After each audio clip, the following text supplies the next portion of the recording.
This is a Hot Pie Original.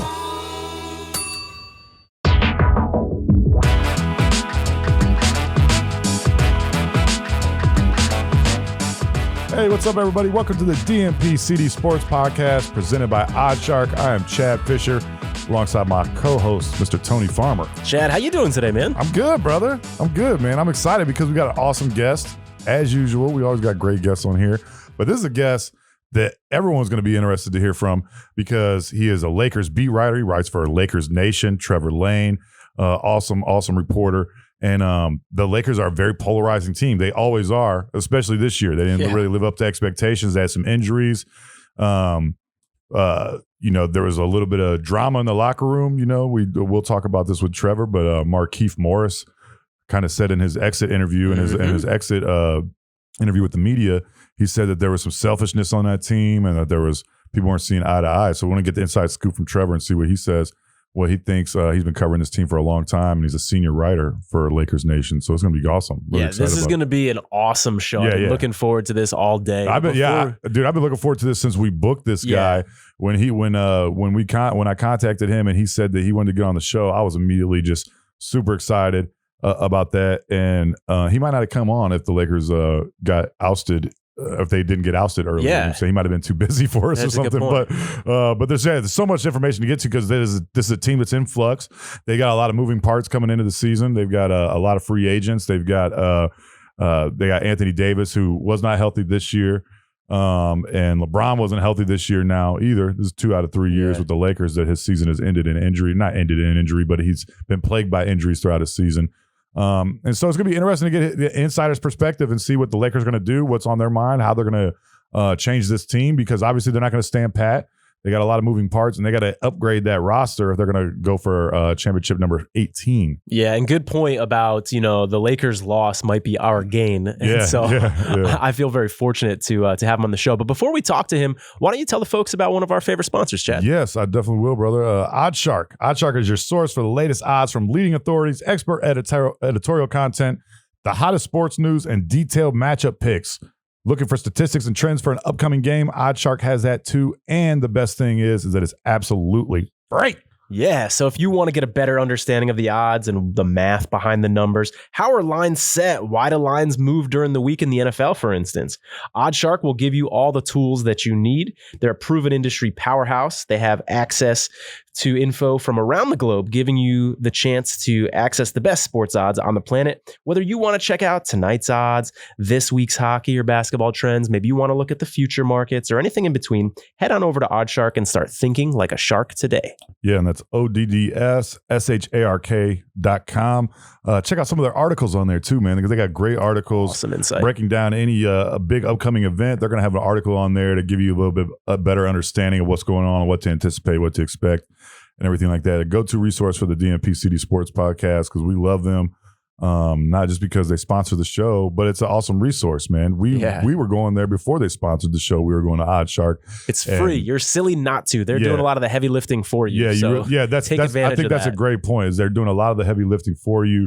They're doing all that, sifting through all that information, breaking down the odds, telling you which way things are going to trend. You know what I mean? Because a lot of times opening lines are going to change a little bit. Yeah, and if you're new to betting, you can also use that site to get your bonuses so that you can do some online sports betting by getting their bonuses, which is really helpful as well. But speaking of boxing, man, we just had a fight pretty recently that got a little bit of media attention and people talking on Twitter, huh? Oh yeah, that's right, man. The Logan Paul and was it Logan Paul? Did I forget? I get these efforts mixed up. I said efforts just now. You can tell I'm a dad. I'll just straight up say I get these motherfuckers mixed up sometimes. You know what I'm saying? But yeah, it was a hilarious YouTube fight. Star. Yeah, it was Logan Paul. But it was hilarious, man, because I totally talked so much shit about this fight. It was like, dude, I'm not watching it. And I made fun of it on our Twitter account, like. There's someone that said, like, who you got? And I said, I got who's not dumb enough to pay for this shit. But I'll be honest, my dumb ass was sitting on Twitter refreshing the whole fucking fight. Like, what's going on, man? Who's you got sucked in. Dude, I'm a jackass, man. I think my girlfriend and I, we were getting ready for bed, and I was like, she was like doing her thing or whatever. And I'm like, let me just check and see what's going on. You know what I'm saying? Well, something crazy happens, and he gets he gets knocked out or something like that. Because you never know what's going to happen in boxing. You know, someone can slip a punch in or something like that. Who knows? It was a polarizing fight, especially because of their backgrounds of these two guys, and so it made for some fun banter. That's for sure. Yeah, definitely. Yeah, I'll be honest, man. Floyd Mayweather is a guy that I've always liked, but I don't know, man. I'm kind of getting to the point where I'm just like, you know, with him, with the McGregor and everything like that. And the fact that he didn't knock out Logan Paul, I thought was kind of messed up. I'm kind of like, dude, this guy's like, I mean, yeah, he's jacked. Like, this dude is in great shape, but he's not a boxer, and he hasn't been doing this for 30 or 40 years like Floyd has, you know? Yeah. And so you were surprised. I was surprised he didn't. I was definitely surprised that he didn't knock him out. Yeah. I was kind of disappointed too. I'm like, dude, come on, man. What the hell? You're supposed to be one of the best fighters of all time. And I know you're a little dude, you know, but for crying out loud, man, you should be able to slip one in there and knock this dude out. Yeah. And maybe the joke's on us, man, because Floyd showed a picture of like all the money that he won from that day. I think he won I think he got $30 million just on his shorts, man. Just on who was on the shorts. Did you do any betting on that particular boxing match? No, I didn't, man. But the odds were crazy and everything like that. I don't. Oddsshark had they were all over the place and everything, but they had odds for, you know, if he's going to knock him out in the first round, all this stuff. That'd have been like a good number to get on too. You know what I'm saying? At some places he was minus 5,000. You know what I'm saying, to knock him out in the first round and stuff. Yeah, crazy. But you could have won some money. You know what I'm saying? If you wanted to. Logan Paul was for a knockout or a TKO only, he was plus 500. You know, so. It was crazy, man. I'm gonna be honest. I would say if Floyd does fight again, just bet that it's gonna like go the distance, because that dude's not knocking anybody out. He's very elusive, kind of dicks around in the ring and stuff. You know, he's just always like running around and shit. Can't really hit him. I'll be honest with him. He's probably one of the most elusive fighters I've ever seen, but he's just not that exciting, man. I'm gonna be honest. He's not an extremely exciting boxer, man. But you were still refreshing Twitter, though, in fairness. Every couple minutes, man. I'm like, after every round, I'm like, all right, that round's got to be over, man. What's going on? You know? Yeah. Hitting up Dan Rayful on Twitter and everything like that. Yeah, I was way too interested in it. I shouldn't have been as interested. I feel like a fool. At least I didn't pay the money for it. I could have gotten an illegal stream of it, but I'm a dad, dude. I was going to bed. I think I ended up going to bed in like the 6th round. I was like, I'll figure it out in the morning. I'm not going to watch this shit. All right, Chad, you got any good matchups on Oddsshark right now for boxing matches that are coming up? Yeah, so this Saturday, we've got Teofimo Lopez versus George Kambosos Jr. What's the line there? Yeah, so you go to Oddsshark. And it's spread out, man. So it's anywhere from minus 950 for Teofimo all the way up to minus 1429. It's a big difference, man. Big favorite, though. 950, yeah, huge favorite. And Kambosos is plus 600, plus 700, plus 850, plus 675, plus 525. So it's a big difference there, too. Yeah. On a bunch of different sites there. Obviously, shop around. Yeah, dude. Make sure you shop around for the best line, and maybe you want to get crazy. Help you with that. Yeah, maybe you want to get crazy and throw down $20 or $50 on Kambo. You never know what can happen. Who knows? Who knows? Stranger things have happened, right? Indeed. Yeah, so for sure. Head on over to Oddsshark. Check out all the information that they have there on. Right now is a good time to bet on some baseball. You know, this is getting to be a great time. It's June baseball. This is when things are heating up. Hopefully the offenses will heat up a little bit, because the league-wide batting average has been terrible. I think it's at 234 last I checked, which is atrocious. So hopefully with the warmer weather comes a little bit more scoring, especially for my Indians, man. We can use it. I think we're the bottom like 4th or 5th in terms of runs this year. So hopefully the hotter weather will help us wake those bats up a little bit too. Yeah, and NBA playoffs too. Yeah. You know, we're going to ask Trevor, at the end of the interview, who he likes in the NBA Finals. So maybe you want to kind of ride his prediction a little bit and throw some money down if you're interested. Yeah, I would. But let's go ahead and get to our interview right now. Okay, our guest today is a senior writer for the extremely popular LakersNation.com. They have nearly 650,000 followers on Twitter and over 3.1 million on Facebook. He's also the host of the Lakers Nation podcast, and he covers the LA Galaxy. We're super excited to have him on the show today. Please welcome to the DNP-CD Sports Podcast, Trevor Lane. Trevor, thanks for coming on the show, brother. We really appreciate it. Lots to get to today.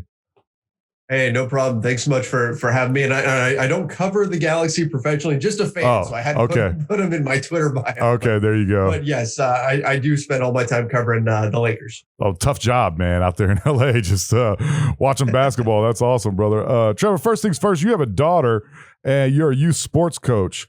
I want to know, like, what sports do you coach, and what are the chances that you're going to hang up your laptop sometime soon, get up your credentials, so you can be like a high school softball coach or something like that? Can we see? Can we be seeing you in some Daisy Duke stretchy pants and a clipboard, spitting out sunflower seeds? It's actually the other way around. I hung up doing all that so that I could do this full time. Yeah, I was in a previous life. I was a teacher, and I coached pretty much all the sports for the school that I taught at. So I coached soccer, I coached basketball, volleyball, football, track and field, but I coached just about everything. And so that was the youth sports side of things in my bio and all of that.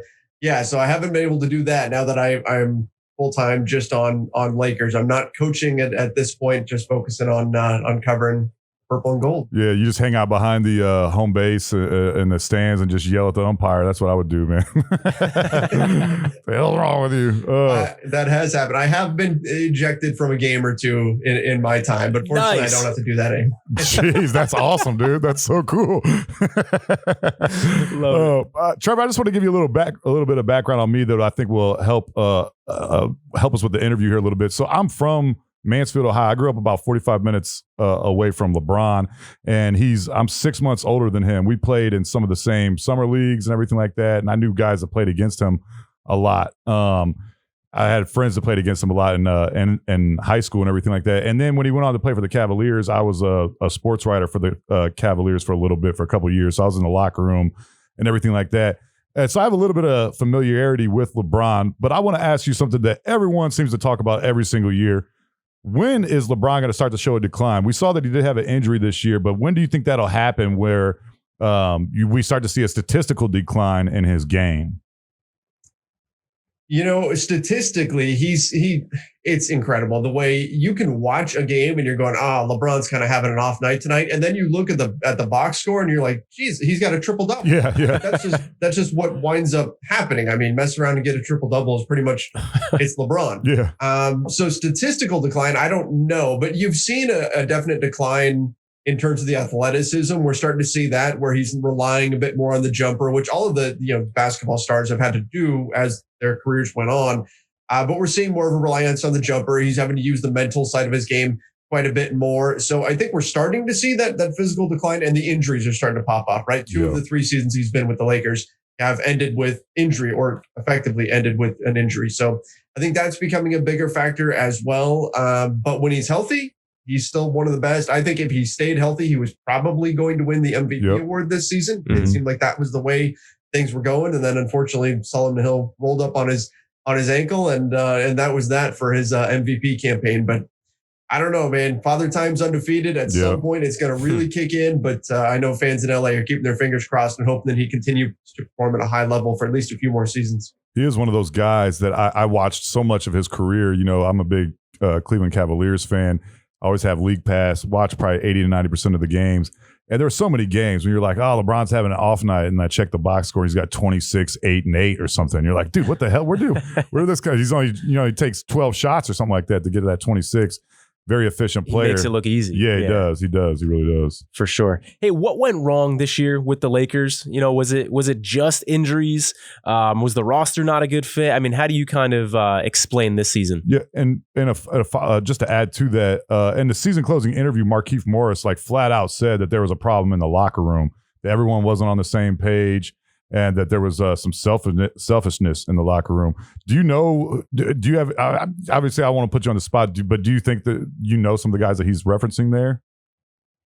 I don't, but I do think that it's interesting that, when you look at this season, it's the injuries and then the chemistry compared to last season. That's kind of what became the failure of the season. I mean, first and foremost, it was the injuries all season long. We were saying, I can't even tell you how many times I said it. In a week, when this guy comes back, okay, then we're going to really see what this team is. Oh, no, wait, now somebody else is hurt. All right, in 3 weeks, when that guy comes back, then we're going to know what the Lakers are. We never got that. And that's why every single player, with the exception of a few, said, let's run it back because we don't know how good this team can be. We never got to see the full team out there. At one point, we got to, okay, if they can just be healthy for the playoffs, they'll be fine. Yeah. And we thought we were there, and then more injuries hit in the playoffs, and that was the end of that. So the injuries, I think, if we're going to, piece out the blame pie, if you will, the injuries are getting the biggest piece. But then from there, you do have some other things. The chemistry was certainly a factor. We didn't see chemistry like we did the season before when they won a championship. Very different circumstance, though, right? Yep. These guys, they had about roughly 20 practices the entire season. Like from December to the end of the season, they had about 20 practices total because of COVID and everything else that's going on in the compressed schedule. They couldn't really get on the practice floor together. So developing that chemistry, that camaraderie, that element wasn't there. And maybe that little bit of selfishness that you referenced, maybe that creeped in a bit. And that can be a bigger factor when you have guys who just haven't been together as much as they normally would be. And then the other, on the court, the biggest, most glaring thing that led to the Lakers' ouster of the playoffs was the 3-point shooting. I mean, The Suns were daring them to shoot threes, just 5 guys in the paint every single time on defense, asking the Lakers to beat them from behind the arc, and the Lakers couldn't do it. They kept shooting high 20s in 3-point percentage, and that simply will not get it done. So you've got that combination of elements that kind of led to the ultimate failure of the season. And you alluded to it there. How confident are you that Anthony Davis can stay healthy long enough for the Lakers to win another championship? He's been really injury prone throughout his career. Last year seemed to be kind of the exception when he was healthy in the bubble. Do you think that he can help bring another championship to LA? Yeah, I do. One of my colleagues at Lakers Nation, Ron Gutterman, did a little bit of research on it and found out that over his career, AD has played in 81% of his games. Oh, wow. He's lost 19% to injury, which is more than you would think. Yeah. He's got this label of being crazy, injury prone. In the past few seasons, he's been pretty bulletproof. He's played 75 plus games in most of his recent seasons. I think in 4 of the last 4 seasons, excluding this one. And what AD said after everything was said and done, he said the issue was indeed the quick turnaround. That what happened was normally he spends the first month of the season or after the season just resting, just recover, heal. That's it. And then after that, 6 weeks to build everything back up, just strength training, just weights, building himself back up so that his body is ready for that. Before they had to start training camp, they had about 30 days between winning a championship and then getting back to training camp. So obviously he didn't get to do that. He didn't get to do all the pre-work that he would normally do heading into the season.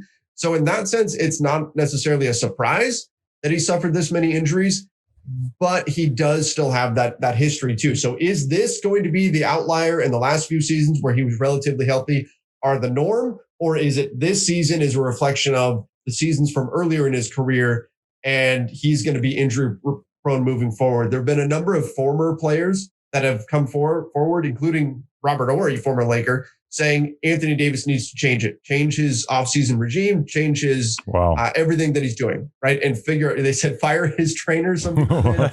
Charles Barkley was getting on his case. So is he going to do something different this offseason? We'll have to wait and see. I think it's too early to say, he just can't stay healthy because of all of these factors that happened this particular season.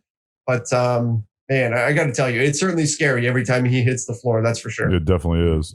With everything that you mentioned so far, and knowing that, this team better than 99% of people on the planet, probably. I'm curious what you think this offseason is going to look like. And then if the answer is different, what do you think it should look like? If you were the GM, would you do anything different than you predict they might do?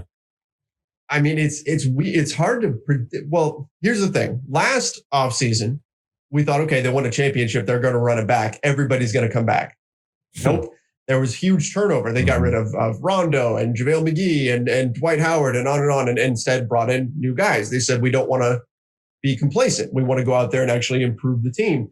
And now that they've lost and you've got fans that are screaming to the heavens, burn this, tear it all down and get rid of everybody except for LeBron and Anthony Davis and rebuild this thing.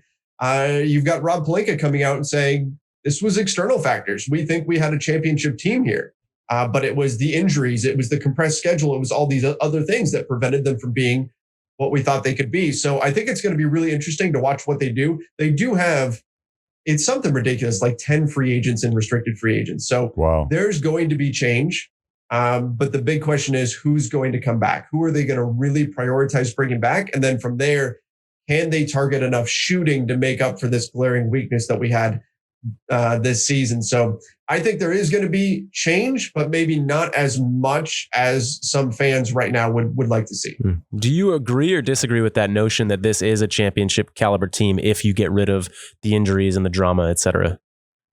I disagree based on what we're seeing right now. Right? Based on what we're seeing right now over in the Eastern Conference with the Brooklyn Nets, based on what we're seeing with the Suns. When you watch the way these teams are shooting the basketball, I don't know that we've ever seen anything like this. Wow. And personally, I'm wondering if this is the tipping point. For years, we've been saying defense wins championships. That's been the adage forever. But for years, we've seen the NBA pushing against that. The NBA has been creating more and more rules in order to benefit the offensive player, in order to open up offenses. And at the same time, you've got the skill level that keeps going up. We've got guys that are shooting threes from practically half court now and can make those. So defenses are more spread out now than ever before. So have we now hit the tipping point where offense wins championships and defense isn't as important? The Brooklyn Nets might be on their way towards proving that. And if that's the case, and the NBA is a copycat league, and you've got a Lakers team that's built around defense first, they could be behind the times. And so I think there are more changes needed in order to get up to speed with that in terms of being aggressive and going after the kinds of guys who can play the more modern style and not putting so much emphasis on the defensive end of the floor. But we'll see how this all plays out. I don't know if this is just going to be one blip on the radar year or if this is a sign of things to come and the way it's going to go for the future. So what type of assets do you think they have to change the roster? You mentioned that they have 10 free agents. So I'd assume that they have a little bit of cap space and everything. Is Kyle pretty much one of the only guys that they could dangle for possible trade bait?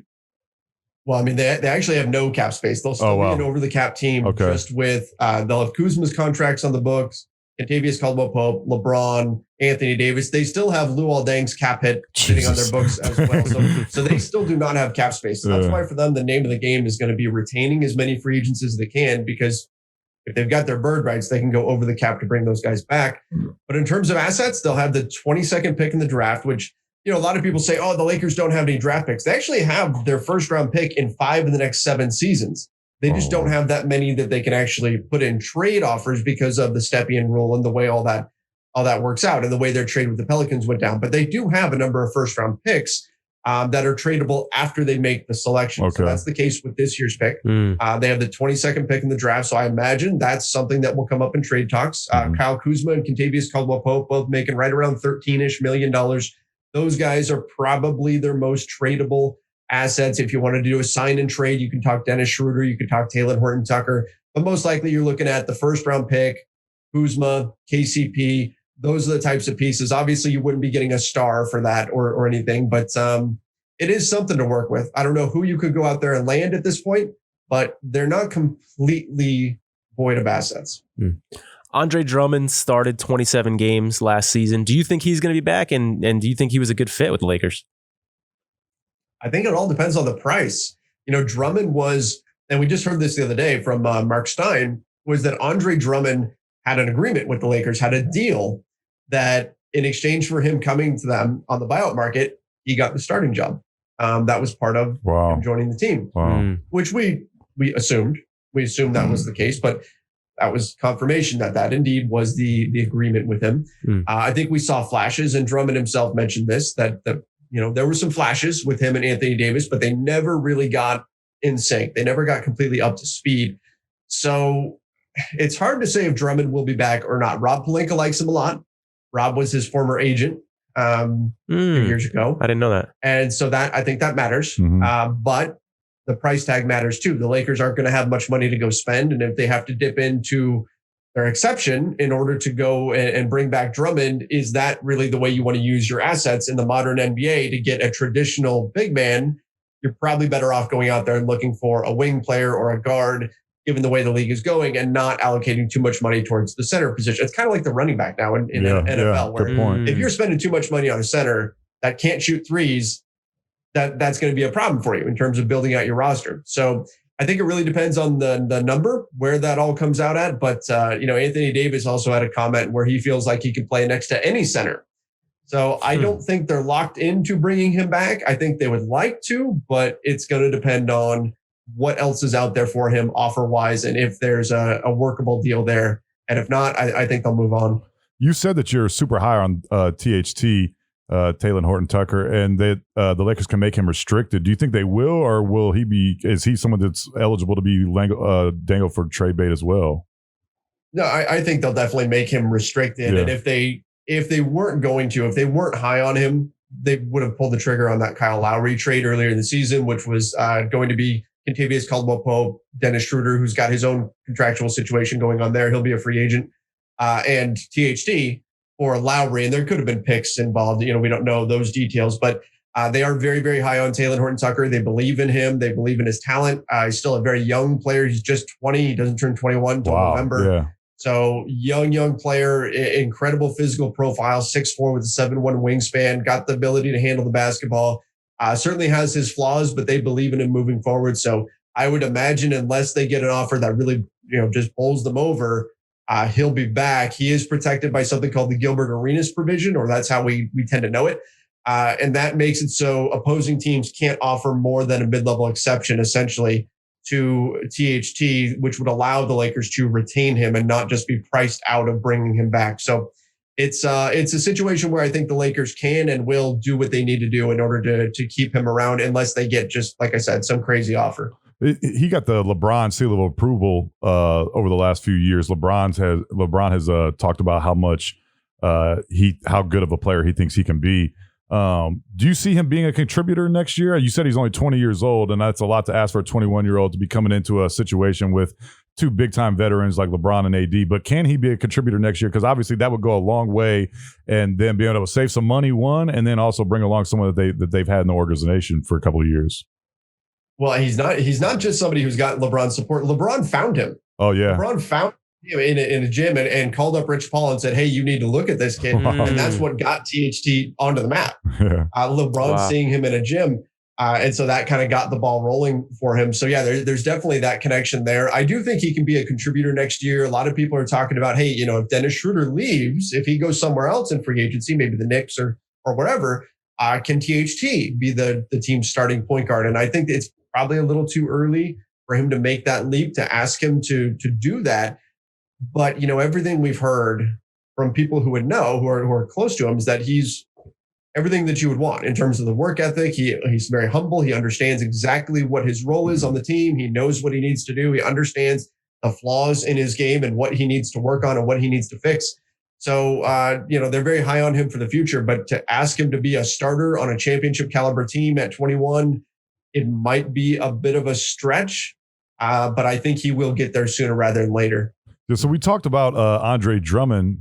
Marc Gasol was in the news a lot this year. He was definitely unhappy with his role on the team. Can the front office and coaching staff patch that up? Do they want to, or do you think he'll be somewhere else next year? I'm kind of wondering if he's done. Yeah. If he's done out the league, you mean? That's really the first decision. Does he want to play? Yeah. That was the speculation when Gasol signed was, why was it so important to get a second year at a veteran minimum rate? Like, he could get that anyway. He can get that whenever he wants. And if he had done that, if he had just taken a 1-year deal, the Lakers wouldn't have had to trade JaVale McGee or anything to free up cap space in order to bring in Marc Gasol. So why go through all of that? Why jump through all of those hoops just so he can get a second year at a veteran minimum? And the general thought, again, this is just speculation, but was that Gasol wanted the second year as kind of a parting gift, right? Like, hey, I'm going to play 1 more year and then I'm probably going to go retire, and then I'll get that veteran minimum as kind of like a retirement package here. Yeah. So I don't know if that's the case. There was discussion about him maybe asking out when Andre Drummond got brought in, and it was clear he was going to lose the starting job and maybe looking to go somewhere else. He's talked about how much it meant to him, playing for the Lakers organization because everything his brother did there. But, it obviously wasn't the year that he was hoping for, or the Lakers were hoping for out of him. And the first hurdle to figure out is, does he play another season? And then from there, does he want to be with the Lakers? I would imagine if he says he doesn't, He's only on a veteran minimum contract. They'll probably do whatever they can to get him wherever it is he wants to go. Hey, Tony, let's take a quick second to tell people about one of our other sponsors for the show. Yeah, 1740 Beard Balm. This is one of their products right now. This is actually their signature product, their beard balm. So if you've got a dry, big old beard and you want to groom it and make it look better, this is an awesome product for you. But they don't just do beard balm. They've got chapstick, they've got beard soap, and a whole bunch of other stuff. So definitely check out their website. Yeah, definitely get some of that beard soap, man, because I see a lot of people walking around Austin, you know what I'm saying, with them nasty, scraggly ass beards. You can tell they got like some chicken wings, maybe some faux in their beard and shit, man. You need to wash that shit out, dude. You can't just be washing your hair, skipping the beard. That's a big part of your face, especially some of these goofballs that, you know, got these super long beards. Dude, wash that shit, man. It gets stanky. You know what I'm saying? You come up talking to me and I can smell your beard, I'm definitely walking away. No doubt, man. Sometimes you think someone's got bad breath and it's actually the beard that's smelling. It's like, oh, dude, he's got like a piece of olive in his fucking from 4 days ago in there. He's like, dude, I haven't had a salad in a week. You're like, dude, that's fucking gross. Wash that shit from time to time. That's right, folks. So 1740 Beard Balm. Check them out.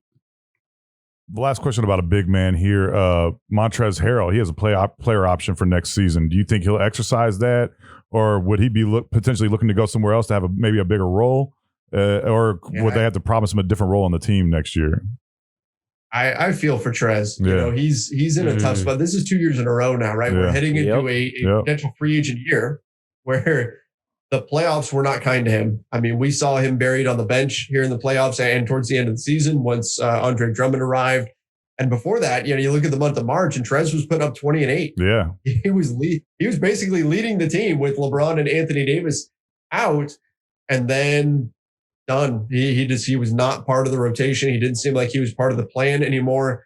I would be surprised if he picked up that second year, but I don't know if he's going to get a bigger offer just given the way the season ended for him. I don't know how big of an impact that's going to have, but I would not be surprised if Trez just says, look, you know, this didn't work out. The organization didn't give me the opportunity down the stretch. I'm going to go somewhere else and find some other place that's going to play me a bit more. So he was one of the few guys who did not say, let's run it back.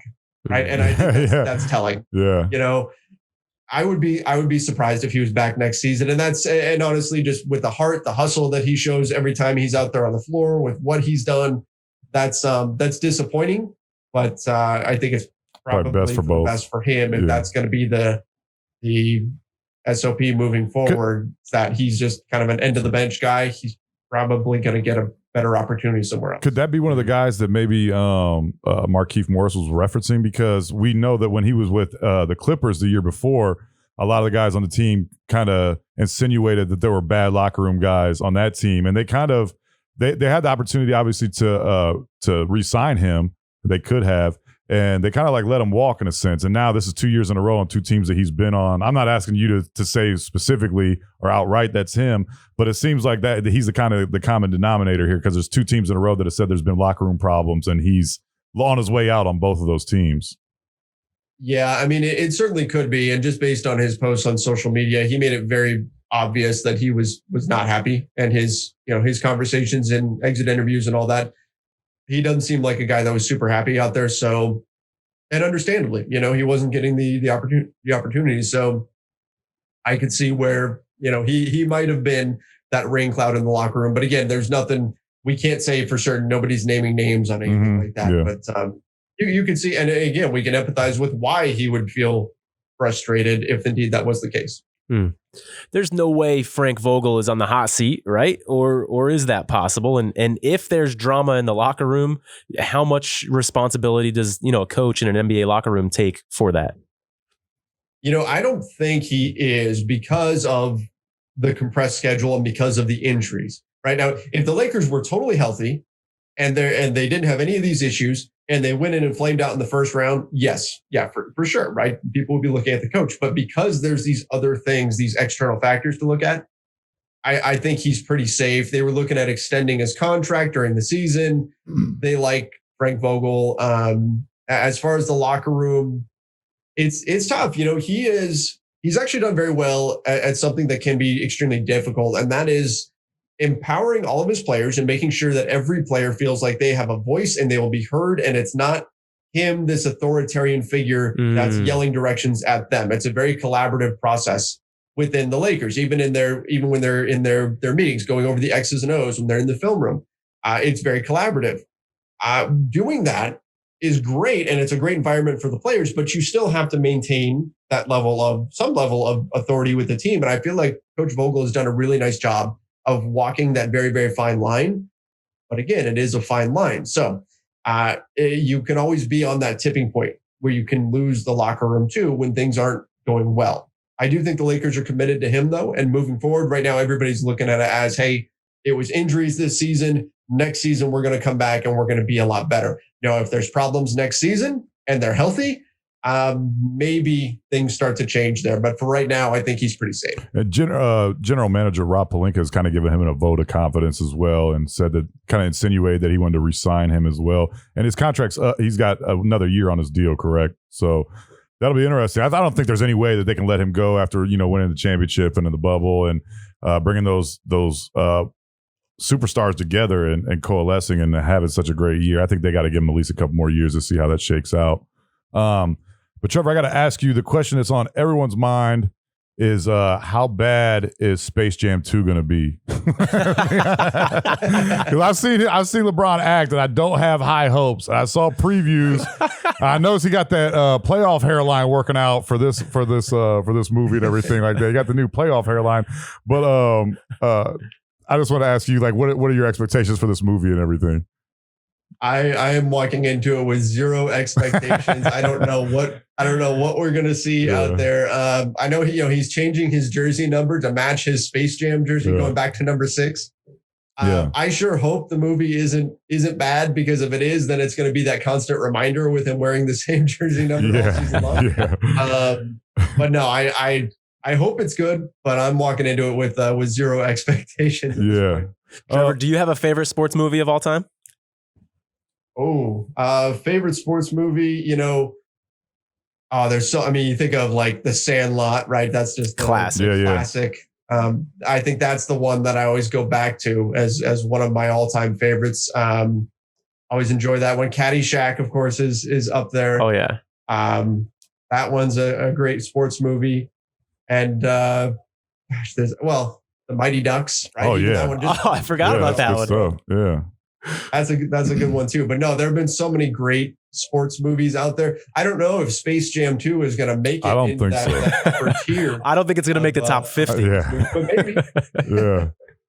I don't have high hopes for it, man. I'll be honest. If it can be better than the Kyrie's movie, I forget what the hell the name of that was. That was the worst movie I've ever seen I think me and my girlfriend left early. We were like, nah, dude, this is terrible. But I got to ask you this. So, after the Lakers were eliminated from the playoffs in his press conference, LeBron was already talking about Space Jam 2.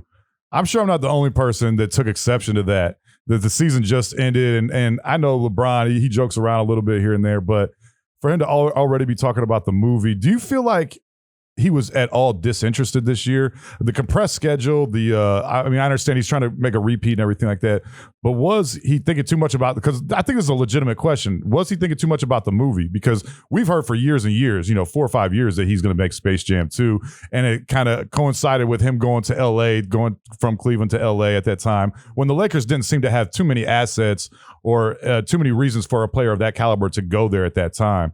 Do you think that it was just a confluence of events with the shortened season and everything like that, or was LeBron maybe losing a little interest and maybe looking too forward to this movie and all the other things that he wanted to do in Hollywood? He made the comment when asked if he was going to play for Team USA that he was going to be playing for the Toon Squad this summer, which is not a surprise. We weren't expecting him to go suit up for Team USA or anything like that. But no, I think we saw the opposite from LeBron for most of the season. Okay. For most of the season, we saw LeBron locked in. I can't tell you how many times I praised his defensive effort, the way he was rotating out to open shooters, how fired up he was. And then the ankle injury hit. Okay. Like I said, I think he was the front runner to win the MVP, and certainly by the national polls, he was indeed the heavy favorite to win MVP, and deservingly. He was performing at an incredible level. And then he hurt his ankle. And I think that took some of the wind out of his sails, because here he was thinking, hey, I'm going to win an MVP award at 36. right? Like this is going to be my season. I'm finally going to get this MVP, or what it would be like 5th MVP award. Mm-hmm. And that's going to, propel me in terms of the greatest of all time conversation. We're going to roll into the playoffs. We're going to, maybe win a championship. And he was really locked in. And then once he got hurt and Anthony Davis had already been hurt and these injuries started to accumulate, that's when it started to weigh on him. And you saw when he came back and he didn't quite have the same burst when he was playing at, 80% or whatever he was at. I think he kind of knew that this was going to be tough sledding in order to win a championship with Anthony Davis hurt, him diminished due to this injury. Was going to be tough. And so I think we saw that a little bbit in his body language. There were a few times during the last couple of games against the Suns where LeBron went down on offense, didn't make it back down the court on defense. Oh, yeah. You did see him really putting in that top level effort once it kind of set in like, hey, this isn't going to happen. So I think the more recent stuff, you saw a little bit of him. I don't know if he was distracted by anything, if it was more just disappointed. But the first part of the season when he was healthy, he was extremely locked in. So it's kind of a tale of two seasons here for him. Yeah, he wasn't like showing up with wine like he did the 2 years prior or anything like that. But That's right. He might have been like, "Hey, man, I'm sorry I'm late. I had acting classes in the Valley. I apologize." Trevor, you grew up watching the Showtime Lakers, and you've been passionate about the organization for a while. Who do you think, in your mind, is the greatest Laker of all time? And then, can you give us a guy who you think is underrated and doesn't get the respect on his name that he deserves? Sure. I mean, I grew up around the Lakers. The earliest memory I have is of watching the Lakers with my dad. So from being around the team for so long, I'd say the greatest Laker is Kobe. It's Kobe Bryant. And I grew up as a Magic Johnson fan. But Kobe Bryant is, for 2 decades in purple and gold, to do the things that he did, to win 5 championships, and just beyond that, to transcend basketball and mean what he meant and still means to Los Angeles, to Southern California, to the entire world. He's the greatest. He's the greatest Laker ever. So many people have been saying when LeBron first came to town, oh, he'll never be Kobe. People who were not happy about him being in LA. Well, he's never going to be Kobe. Of course not. Yeah. Nobody's going to be Kobe. You can't replicate 2 decades in one place. You can't replace that. Yeah. Right. So I think Kobe is indeed the greatest Laker of all time. In terms of who's underrated, I mean, there's a lot of people who deserve a lot of credit for everything that this franchise has gone through. I mean, Jerry West certainly deserves a ton of credit for everything that he did in terms of building up the club, bringing in guys like Shaq, like Kobe, getting that kind of foundation set. Elgin Baylor is perennially underrated in terms of his contributions. He was always incredible. So there's a lot of different people that we could point to. I mean, we could even go back to say like George Mikan or somebody like that, being the first NBA superstar. But no, if I had to say somebody who's underrated, I think I got to keep going back to Elgin Baylor. I mean, he's just absolutely incredible, and he tends to get overlooked when we think of like the top Lakers. We think of Kareem and Shaq and Worthy and Wilt Chamberlain, Jerry West, Kobe, Magic, and then it's like down the road we kind of get to Elgin. And I think he deserves to be up there in the pantheon of Lakers. Yeah, I totally agree. We talked about Kobe there. I was in LA the day that Kobe passed away, and it was a super eerie feeling. I was staying in West Hollywood at the time. And the night before, I was at the Comedy Store and saw the fog roll in. We were up on Sunset. As soon as we got below Sunset, you saw this fog roll in, and that kind of stayed around, and then that was unfortunately one of the reasons why he passed away, we're told later. It was extremely foggy the next day. There was just this quiet in the city that I'd never seen. I'd probably been to LA 20 or 25 times. And I'd never heard it so quiet, so somber and everything like that. Can you tell us a little bit like what that day was like for you? And I know, growing up watching him so much and covering him and everything like that, what it was like for you and what it was like for that city to lose such an iconic player. Well, so when Kobe got drafted, I was 3 years younger than he was. And so I always felt this connection, like, oh my gosh, this guy that, could be going to my high school right now is going to the Lakers, right? And so I've actually written a couple articles comparing my generation growing up to Kobe and how as he struggled, so did this entire generation of fans. Like he overcame challenges just as we, graduated high school, went through college, all these kinds of things, and Kobe being this constant. So he was definitely a presence throughout my life, throughout a lot of Lakers fans' lives, and somebody who means a lot. That day is, I mean, it's surreal. Even now, I was mentioning the other day, you know, when Vanessa Bryant was up speaking at the Hall of Fame awards ceremony, like it still feels like Kobe's just going to pop out of the crowd and just walk out. Like it still just doesn't feel real. I first found out about it. I was out in my backyard playing with my daughter, and my phone went off, and I looked, and there was a Twitter notification. One of my colleagues at Lakers Nation, Corey Hansford, tweeted something like, "Oh no, this can't be real." Jesus. And that's very unlike him to tweet something like that. He's not very dramatic like that. And I went, "Wait, what is happening?" So I started scrolling real quick. And as soon as it kind of dawned on me, like what was going on, I walked inside, said to my wife, like, "Hey, like, do you see this?" Because she had the news on, and she said, "No, what's going on?" I said, "I think Kobe died," and she couldn't believe it. I spent the rest of the afternoon in shock. I had to write something for Lakers Nation. At that point, it took me kind of snapping out of it to actually sit down and get something out and get all of that emotion out into the day. But it's still a surreal moment, and one that I think obviously will remain ingrained in Lakers culture forever. The one silver lining I keep going back to is I've never seen so many people in the Lakers fan base lean on each other. So many people, because they're all experiencing the same thing at the same time. So many people reach out to each other and check in on it because everybody knew how much he meant to everybody else. And so just that coming together as a community was very, very cool to see.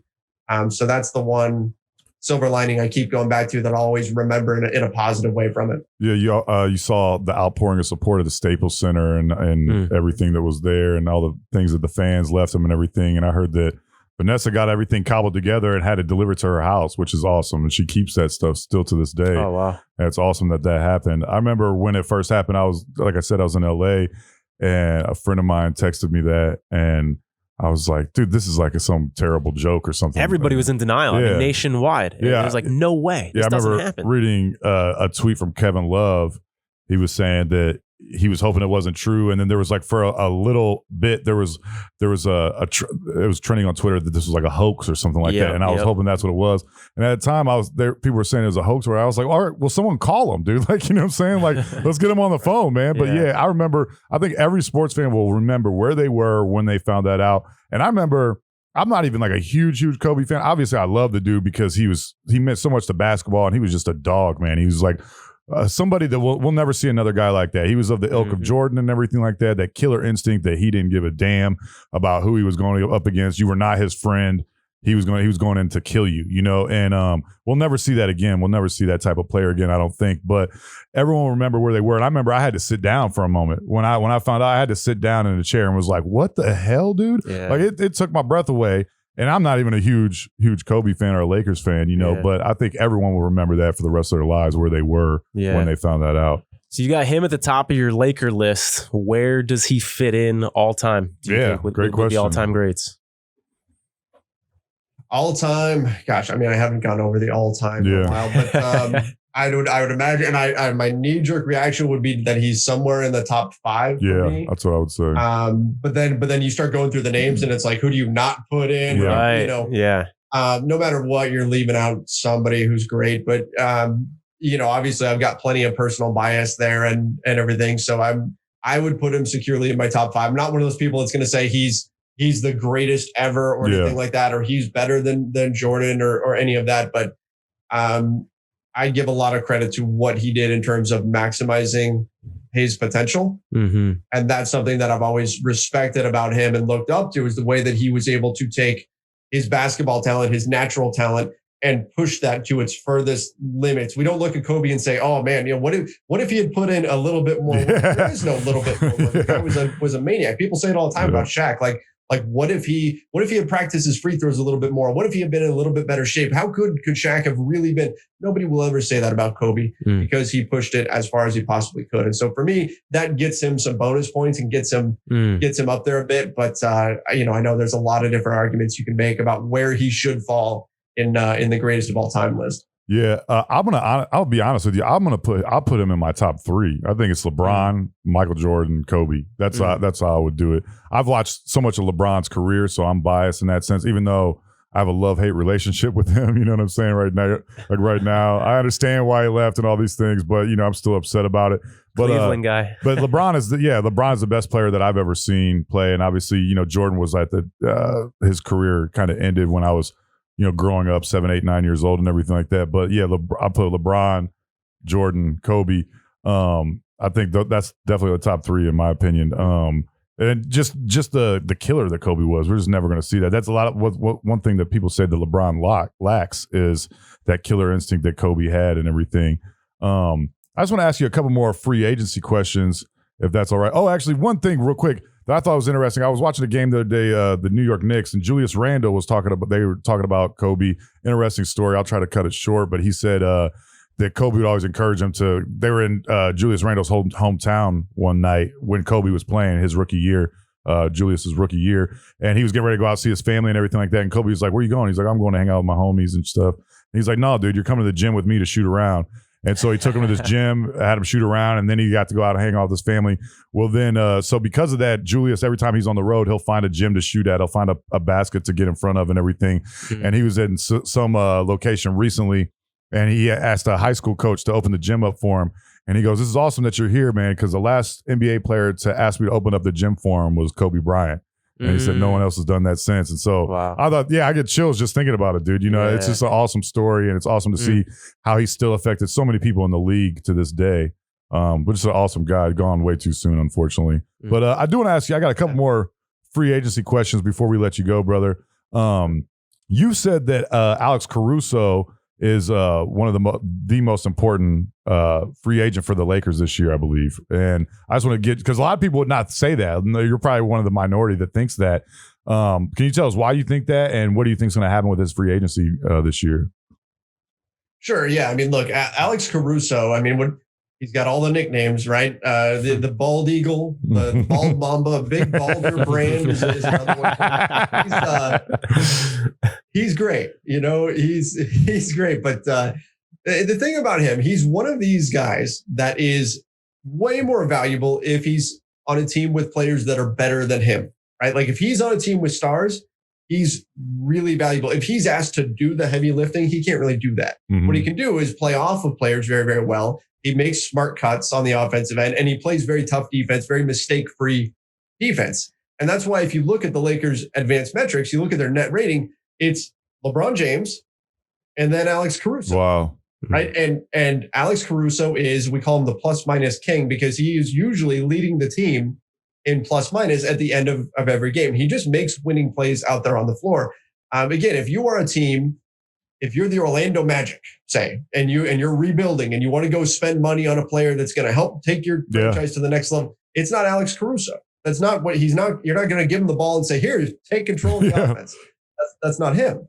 But in the right system, he can be incredibly important on both ends of the floor, just with his ability to go out there and put himself in the right spot at the right time. And so, in that way, Caruso is very, very important for the Lakers. He's very important for their defensive system. He's very important for everything they do because he just has that knack for making winning plays. The moment doesn't bother him. He plays the exact same way in October when the season first starts as in June when you're talking about the NBA playoffs. So he is a very important piece. A lot of people would point to, say, Dennis Schroeder as the most important free agent, but I think that keeping Caruso around is even above that. I'm glad you mentioned Schroeder because that's actually who I was going to ask you about next. Do you get the sense that he's happy in LA, and where do you think he ends up next season? Does he stick around? And did he turn down an extension during the season? Yeah. I don't know what to think with Schroeder. It is so weird. I don't know if I've seen a situation quite like this before. And I don't know. We did a live show last night. One of my colleagues, Ryan Ward, brought up that maybe it's a language thing because Schroeder is German. And he constantly says how much he wants to be a Laker.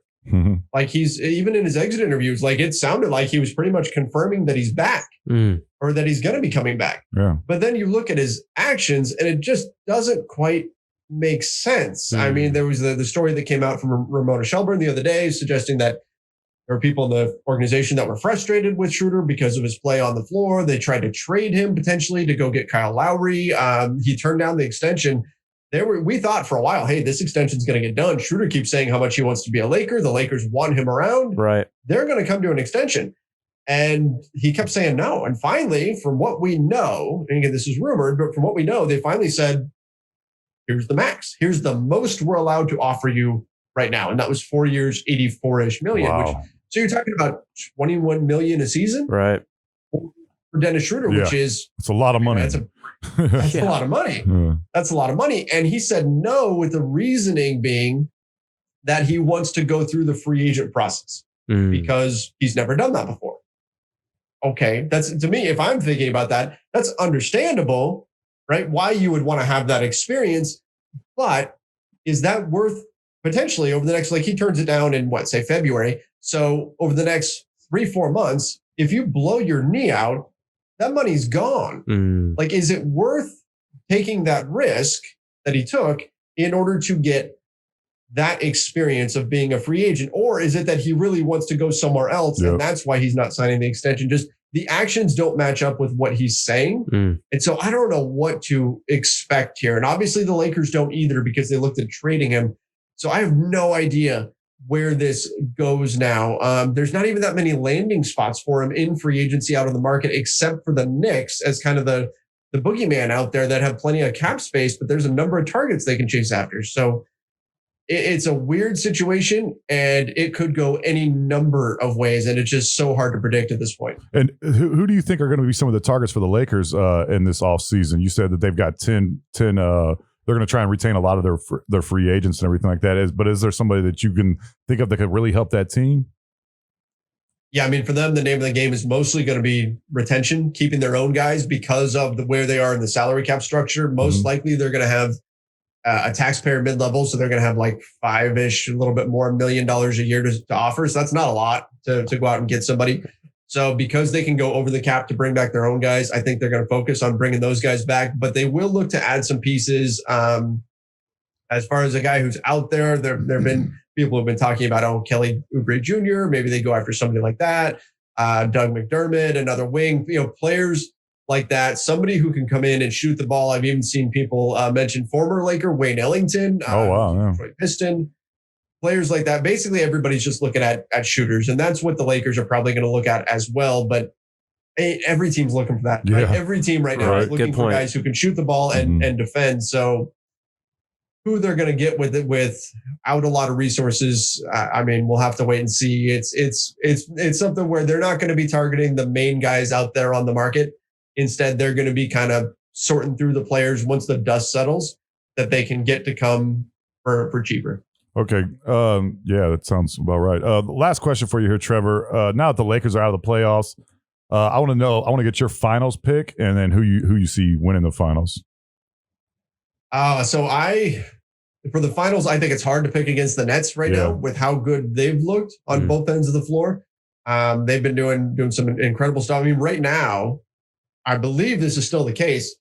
They're shooting better than 50, 40, 90 in the playoffs as a team. Damn. As a team, like how is that possible? Yeah. Right? So I can't pick against them. I think they win the whole thing. Yeah. I mean, they lost James Harden and didn't miss a beat. Like, didn't matter. Lord, how many teams can do that? So I can't pick against the Nets right now. I think they make it all the way and win it from the East. From the West, I'm going to say Utah gets through. Oh, wow. Okay. Nice. Especially if Mike Conley is healthy. Phoenix has looked great too. They could certainly get there. But I'll say Utah. I think the difference maker there being Rudy Gobert, the defense that he can provide. And then if Mike Conley comes back and he's healthy and he's good to go after that hamstring issue, he's a really, really nice piece to have deep in playoff runs, in close games. He's got that veteran experience. So I think that's going to be important for them moving forward. But I think whoever runs up against the Nets in the finals right now is going to be just running into a buzzsaw. Yeah, I was telling Tony off air before we started the interview, I said, like, as long as two of their three top guys stay healthy, they're going to be fine. I mean, you said Harden came out, they didn't miss a beat.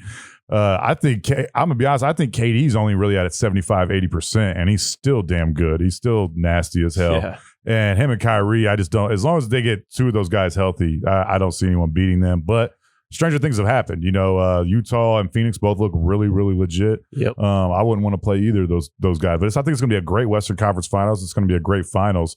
And it's nice to have a little bit of parity for a change. We've had kind of the same teams for quite a while. I wasn't complaining it was the Cavs, but now I'm pissed off. I want somebody else. I'm tired of the Cavs hoping on the lottery every year. It's back to that for us now for the next 15 to 20 years unless we get Bronny on the team. You know what I'm saying? We'll see. But that's interesting. Trevor, thanks for coming on the show. Yeah, this was super fun, super informative. We really appreciate you taking the time to come on. And one of the ways we're going to thank you, we're going to send you a bottle of whiskey in the mail. So Chad's going to email you and get your address. We're going to send you a bottle of this in the mail. It's from Still Austin. It's our favorite distillery in town. They're one of our sponsors. It's real good, smooth stuff. I'm sure you'll enjoy it. Smooth. But just a small way to say thank you so much for your time, man. Yeah.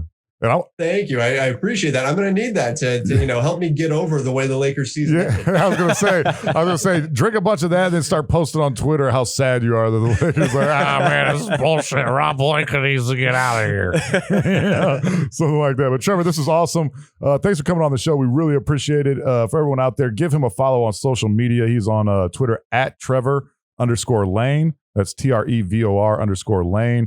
Also, check out Lakers Nation on Twitter, Facebook, Instagram. Super, super popular site. They got great information. Trevor's a mainstay on there, and he's got great analysis as well. I was going through his Twitter before the show a couple of days ago when we were preparing for the interview. He's got a bunch of awesome articles on there. Check out that Alex Caruso article as well. And he's got an article on there on THT as well. And we're going to be looking forward to hearing your thoughts after the finals, once we get into the draft and free agency and everything like that. We'd love to have you back on to talk some Lakers before the season starts as well, Trevor. Yeah, sounds great. Happy to do it anytime. And again, thank you guys for having me. Thanks, Absolutely. Trevor. Thanks really for the time, appreciate man. it.